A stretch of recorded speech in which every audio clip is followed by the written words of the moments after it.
సర్వ సృష్టికర్త అయిన దేవుని పేరట మీ అందరికీ శుభాభివందనములు తెలియజేసుకుంటున్నాను. జీసస్ ను క్రియేషన్ మినిస్ట్రీస్ ద్వారా ఈ రీతిగా ప్రతిరోజు అనుదిన ఆహారమును మీతో పంచుకోవడానికి దేవుడిస్తున్నటువంటి దేవునికి ఎనలేని కృతజ్ఞతలు. ప్రియులారా, అందరూ ఎలా ఉన్నారు? బాగున్నారా? మీరందరూ కూడా ఆత్మలో ఎదగాలని అనుదినము మీ అందరి కొరకు మేము ప్రార్థిస్తున్నాం. వాక్య ధ్యానంలోనికి మనం వెళ్దాం. 1 యోహాను 2వ అధ్యాయము 16-17 వచనాలు. లోకములో ఉన్నదంతయు అనగా శరీరాశయు, నేత్రాశయు, జీవపు డంబమును తండ్రి వలన పుట్టినవి కావు. అవి లోక సంబంధమైనవే. లోకమును దాని ఆశలు గతించిపోచున్నవి, కానీ దేవుని చిత్తము జరిగించువాడు నిరంతరము నిలుచును. ఈ లోకంలో నీవు కలిగి ఉన్న లోకాశలనియు లోక సంబంధమైనవే తప్ప అవి దేవుని వలన కలిగినవి కావు. అవి నిన్ను దేవుని నుండి దూరం చేస్తాయే తప్ప ఎప్పటికీ నిన్ను దేవుని దగ్గరకు చేర్చలేవు. ఈ లోకంలో నీవు కూడా గతించిపోకుండా ఉండాలి అంటే, ఆ నిత్య రాజ్యములో నిత్యము ఉండాలి అంటే ఆయన చిత్తాన్ని నెరవేర్చగలగాలి. ఒక మనిషికి ఆహారం లేకుండా 54 రోజుల వరకు, నీరు లేకుండా 3 రోజుల వరకు, ఆక్సిజన్ లేకుండా 8 నిమిషాల వరకు జీవించగలడట. కానీ ఆశ లేకుండా 1 సెకను కూడా జీవించలేడట. అవును, ఆశను కలిగి ఉండాలి, ఆశావాదిగానే బ్రతకాలి. అయితే ప్రియ సహోదరుడా, నీ ఆశ ఏమిటి? డేవిడ్ లివింగ్స్టన్ దేవుని కోసం జీవించాలనేటువంటి ఆశను కలిగి ఉన్నాడు. సమస్తాన్ని త్యాగం చేసి ఆఫ్రికాకు వెళ్ళి నరమాంస భక్షకుల మధ్య పరిచర్య చేసి చీకటి ఖండాన్ని క్రీస్తు వెలుగులోనికి నింపి అక్కడే మరణించాడు. ఇంతటితో అతని చరిత్ర ముగిసిపోలేదు. చనిపోయిన శవం కోసం 2 దేశాలు తగులాడుకునే పరిస్థితి. చిట్ట చివరకు ఆయన గుండెను తీసి ఆఫ్రికాలో సమాధి చేయగా, మిగిలిన దేహాన్ని 900 మైళ్ళు దూరం మోసి ఓడ రేవుకు చేర్చి ఇంగ్లాండ్కు తీసుకుని వచ్చి అక్కడ రాజ కుటుంబీకులను సమాధి చేసే స్థలంలో సమాధి చేశారట. జర్మనీలోనున్న జోసెఫ్ డానియల్కు ఒక ఆశ ఉండేది, దేవుని కోసం ఏదైనా చేయాలని.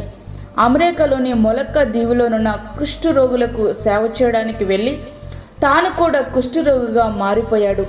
వారికి సువార్త ప్రకటిస్తూ సేవ చేస్తూ వారి మధ్యనే చనిపోయాడు. అతని శవం కోసం కూడా ఇదే పరిస్థితి. చివరకు అతని చేతులు నరికి అమెరికాలోని మొలక్క దీవులో పాతిపెట్టారు. మిగిలిన దేహాన్ని జర్మనీకి తీసుకుని వెళ్ళి సమాధి చేశారు. శవం కోసం 2 దేశాలు తగులాడుకుని ఒకే శవాన్ని 2 దేశాలలో సమాధి చేశారంటే ఆ శవాలకున్న ప్రత్యేకత ఏమిటి? ఏమీ లేదు. వారు కలిగి ఉన్నటువంటి ఆశే. వారు జీవించిన జీవితం అట్లాంటిది. నీవు ఒకసారి ఆలోచించాలి. మట్టి నుండి తీయబడిన నీవు మట్టిలోనికే చేరతావు. ఆ విషయం నీకు పక్కా తెలుసు. అయితే మరొక విషయం కూడా నీకు తెలియాలి.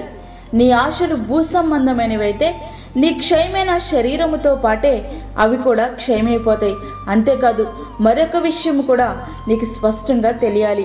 సమాధితో మనిషి చరిత్ర సమాప్తం కాలేదు. ఆ తర్వాతే ఉంది అసలైన శాశ్వత జీవితం. ఇప్పుడు నీ కలిగి ఉన్న ఆశలే నిన్ను నిత్య జీవానికి కానీ నిత్య మరణానికి కానీ చేరుస్తాయి. లోకంలో ఉన్నదంతా శరీరం అనుభవించాలని కోరుకుంటుంది. దాని ఆశలకు కళ్ళెం వేయకపోతే దాని ఫలితం ఎంతో ఘోరంగా ఉంటుంది. రంగుల ప్రపంచంలో మనమున్నాం. వీటన్నిటినీ చూడాలనుకుంటాం. మన కన్నులు వాటిని అభ్యంతరపరచకపోతే నీ దేహానికి వెలుగు నీ కన్నే కాబట్టి నీ జీవితం అంతా చీకటిమయమైపోతుంది. సంసోను కన్నులు లోకాన్ని ఆశించాయి. ఆ 2 కన్నులు పెరికివేయబడ్డాయి. అయితే నీవు ఒక నిర్ణయానికి రావాలి. అదేమిటంటే, కీర్తనకారునిలా నువ్వు ప్రార్థించాలి. యోబులా ఒక నిబంధన చేయాలి. వ్యర్థమైన వాటిని చూడకుండా నీ కనులను త్రిప్పివేయము. కీర్తనలు 119:37. నేను నా కనులతో నిబంధన చేసుకుంటుని, కన్యకను నేను ఎలాగూ చూచుదును? యోబు 31:1. అనుక్షణం మనసి తను తాను హెచ్చించుకునే ప్రయత్నాలే చేస్తున్నాడు తప్ప తనని హెచ్చించిన దేవుని హెచ్చించాలని, తాను ఎదిగే కొలది ఒదిగి ఉండాలనే ధ్యాస మనిషికి లేనేలేదు. అవును, నీవు ఎవరినో ఆకర్షించాలనే ఉద్దేశంతో జీవము లేని డంబపు మాటలతో అతిశయముతో గొప్పలు చెప్పుకుంటూ మాటలు కోటలు దాటుతున్నవేమో. జీవపు డంబము నిన్ను దేవునికి అవిధేయునిగా మార్చేస్తుంది. నీ ఆశయం ఏదైనా ఉందంటే అది దేవుని అందే ఉండాలి. ప్రియ సహోదరుడా, ప్రియ విశ్వాసి, ప్రియ స్నేహితుడా, లోకాశలను విడిచిపెట్టు.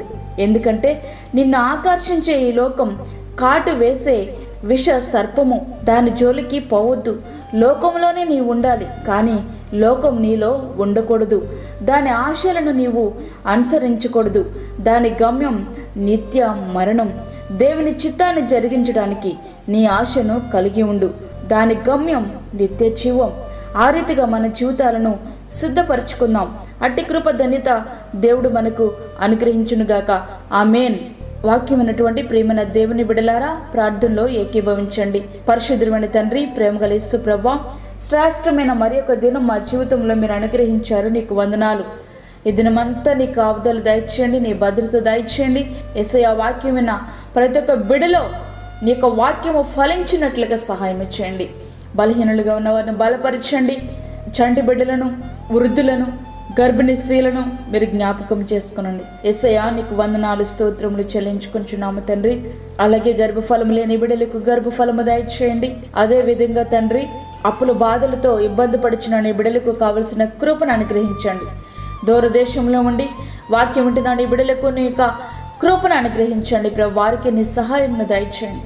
ఈ దినమంతా నీ సన్నిధిని మీరు మాతో ఉంచి, మాకు కాదు యెహోవా, మాకు కాదు, సమస్త మహిమ ప్రభావం మీకే ఆరోపించుకుంటూ యేసు పరిశుద్ధ నామం అడిగి వేడుకుంటున్నాము తండ్రి. ఆమేన్. ఈ వర్తమానములు మీ బంధువులకు, మీ స్నేహితులకు షేర్ చేయండి.